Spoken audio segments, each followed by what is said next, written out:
Judicially বিচারের বাণী কেন নীরবে নিভৃতে কাঁদবে? কেন আজকে শুধু টাকার বিনিময়ে কোর্টে বিচার হবে? I am sorry to say, আমি এটা অ্যাসেম্বলি বলছি, আমাকে কন্ডেম করতে পারে, আই উইল ভেরি হ্যাপি। আমাকে যদি কেউ জেলে ধরে নিয়ে যায়, অ্যারেস্ট করে, ডিফামেশন করে, আমাকে তো কোনো জায়গায় আমার নিজের ওপিনিয়ন বলতে হবে। আমি যা দেখছি, কেন অনেক জাজমেন্ট আজকে টাকার বিনিময়ে হচ্ছে, কেন? জুডিশিয়ারি তারা তো বিচার করবে, কেন?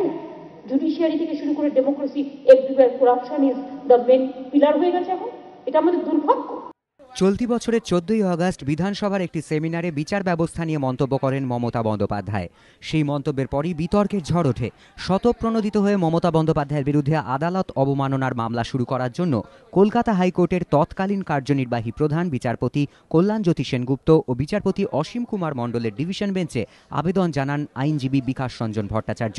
ডিভিশন বেঞ্চ নির্দেশ দেয় দুটি ইংরেজি দৈনিক সংবাদপত্রের সম্পাদক সংশ্লিষ্ট সাংবাদিককে হলফনামা দেওয়ার পাশাপাশি এবিপি আনন্দ সহ দুটি বাংলা বৈদ্যুতিন সংবাদ মাধ্যমের সম্পাদক, সংশ্লিষ্ট রিপোর্টার ও ক্যামেরা পার্সনকেও হলফনামা দিতে নির্দেশ দেওয়া হয়। জমা দিতে বলা হয় সম্প্রচারিত খবরের ক্লিপিংস ও পেপার কাটিং।